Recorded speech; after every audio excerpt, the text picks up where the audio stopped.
Assalamualaikum teman-teman, ketemu lagi di channel YouTube Airin Nas.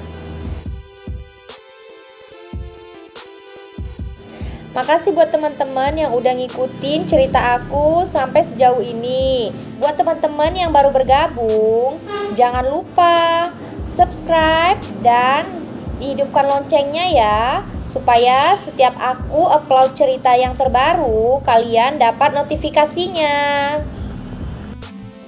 Ku kembalikan uangmu mas, bagian 60. Bu, saya belum makan, tolong makanannya jangan dimakan semua, kata Lia ke Bu Rowina. Namun wanita itu hanya mencibir dan terus saja makan. Kamu kok pelit amat sih mbak?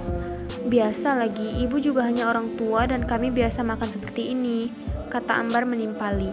Lia mendengkus padahal dia lama menunggu makanan itu datang. Sekarang setelah datang mereka malah makan sesuka hati tanpa memperdulikan Lia yang sedang hamil. Akhirnya dia dengan cemberut dan masuk ke kamar. Mereka tidak memperdulikan dan di dalam kamar wanita itu menangis. Dia merasa bersedih dan kesal. Haruskah dia adukan perbuatan mereka pada ibunya? Dia sedang hamil namun keluarga Hamdan tega melakukan hal itu. Akhirnya Lia mengambil gawai dan menghubungi lagi kurir untuk mengantar makanannya. Rasa kesal sekaligus lapar serta mual menghinggapinya. Tiba-tiba rasa mual itu tak tertahankan. Lia bergegas ke kamar mandi serta melewati keluarga Hamdan yang sedang sibuk makan. Dia segera memuntahkan isi perutnya dan rasa mual serta pusing itu menghinggapi. Mas, tolong, aku sakit banget nih, katanya merintih. Hamdan masih sibuk makan dan tak memperdulikan. Mas, kamu mau nolongin aku nggak sih? Kata Lia berharap sang suami datang untuk memijat tengkuknya. Hamdan kesal karena makanannya terganggu. Dia dengan isyarat menyuruh Ambar untuk melihat Lia. Ambar menaruh telunjuknya di depan hidungnya. Ya, kata Hamdan cepat. Kok aku? Dia kan istrimu mas, protes Ambar yang merasa makannya juga terganggu. Cepat sana bilangin aja, jangan ganggu, aku mau makan, perintah Hamdan. Dengan rasa kesal, akhirnya Ambar menurut mendatangi Lia. Mana masmu? Tanya wanita itu dengan wajah yang sudah pucat. Lagi makan. Kamu ngapain sih mbak pakai muntah segala? Lagian kamu tahu nggak kalau kamu lagi ganggu orang makan, ucap Ambar dengan ketus. Dia seketika mual melihat Lia yang sedang muntah-muntah seperti itu. Aku sakit Ambar, wajar karena aku hamil. Aku minta tolong Mas Hamdan agar setidaknya perhatian denganku karena aku sedang hamil. Dia sibuk dan lagi makan. Udahlah, banyak wanita hamil tapi nggak drama kayak kamu. Kamu kayak nggak pernah hamil aja. Itu biasa kali orang hamil kayak gitu.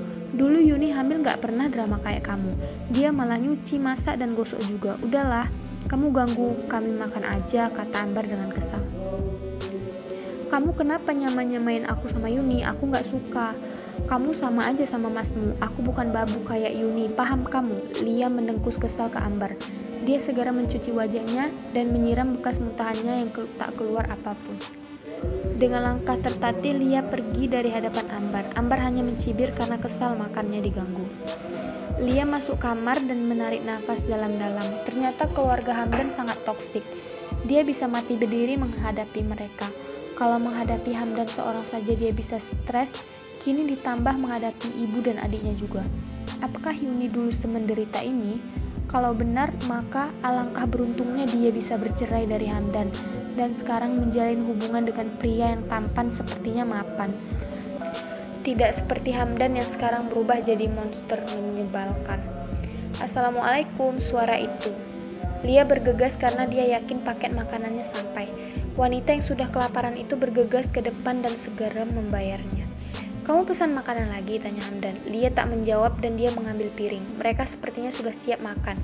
Dan wanita hamil itu melihat beberapa piring teronggok di sana. Dia kesal mereka siap makan, tak ada yang mau mencuci piring. Wanita itu batal mengambil piring dan ke depan buat bertanya karena mereka sudah bergerak duduk ke depan. Ambar, kenapa banyak piring kotor? Kata Lia mendengkus. Haduh, apa sih? Aku baru selesai makan juga. Makan sana mbak, ganggu aja, kata Ambar mencibir kesal karena dia baru saja selesai makan dan Lia tak berhenti mengganggunya. Masalahnya banyak piring kotor di belakang. Siapa yang akan mencuci piring itu? Udahlah Lia, kamu kok ngeselin banget sih? Kamu tahu dulu Yuni nggak kebanyakan protes kayak kamu. Kamu baru aja datang dan protesmu sudah banyak seperti itu. Kamu udahlah nggak usah protes, cuma disuruh cuci piring aja banyak protes, kata Bu Rowina memandang sengit menantu barunya itu. Ibu juga sama membandingkan aku dengan Yuni. Aku bukan babu, Bu. Aku istri Mas Hamdan, kata Lia gusar. Kamu cuma cuci piring aja nggak usah dibesarkan. Kamu tahu dulu Yuni memang sedikit beda. Dia mau mencuci pakaian kami sekalian nggak protes kayak kamu. Aku udah bilang, Bu, aku nggak bisa disamakan sama Yuni. Aku juga cuci pakaian bakal pakai jasa laundry karena aku hamil. Aku nggak bisa nyuci sendiri, apalagi kalian suruh nyuci pakaian kalian. Harusnya Ibu dan Ambar jangan nyusahin aku, kata Lia membantah. Pendengar bantahan demi bantahan Bu Rowina jadi marah. Kamu baru jadi mantu tapi kelakuan kamu betul-betul ngeselin, kata Bu Rowina menunjuk Lia sengit. Udahlah Lia, kamu pergi sana, ganggu aja, banyak sekali gaya kamu. Kami baru selesai makan dan cuma cuci piring aja heboh. Pergi sana, Hardi Hamdan kesal dengan kelakuan kekanakan istrinya itu. Lia tersentak, dia tak sangka Hamdan membentaknya. Dia dengan hati kecewa akhirnya berlalu ke belakang buat makan di sana. Lia menghembuskan napas gusar, rasanya dia begitu kecewa dengan sikap Hamdan dan keluarganya begitu mereka bertindak sesukanya. Sementara Yuni merasa senang setelah bercerai dari Hamdan. Dia bisa menikmati hidupnya. Walau masa idah belum selesai dan dia hanya tinggal menunggu saja beberapa bulan lagi. Yuni sedang makan bersama Alisa dan juga Irsyad. Tak lupa Fatih juga ikut serta. Terima kasih sudah mau makan bersama kami Yun, kata Irsyad saat mereka selesai makan. Sama-sama Mas, ucap Yuni mengulas senyum.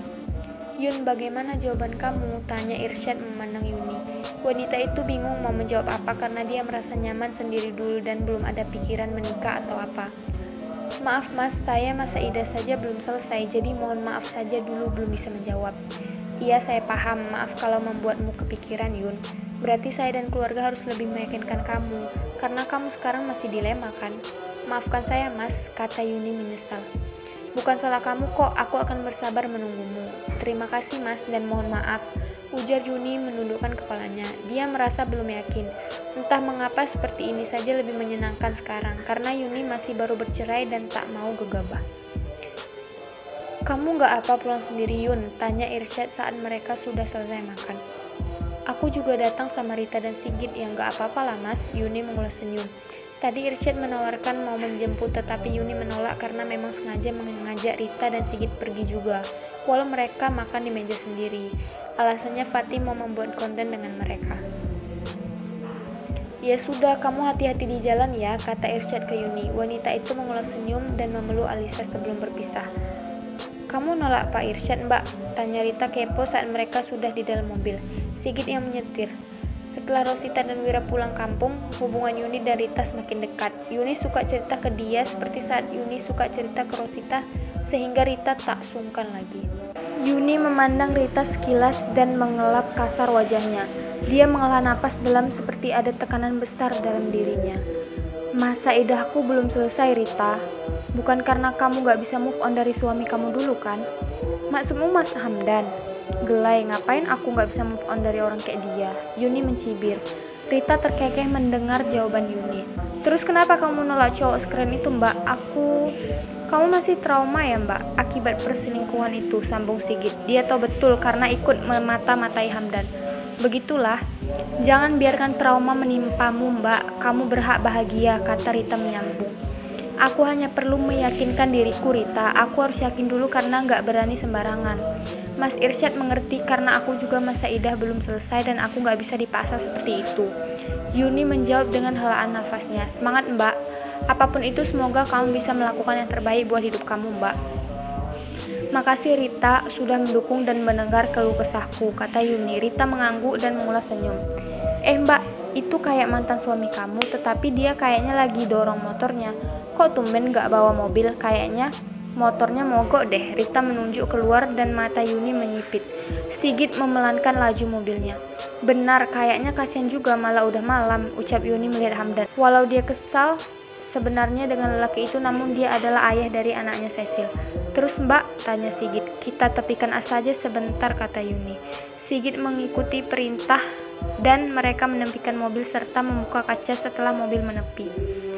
Kenapa motor kamu Mas mogok ya? Yuni, Hamdan membulatkan matanya. Bersambung. Makasih ya teman-teman udah meluangkan waktu membaca novel aku. Sampai jumpa di cerita selanjutnya.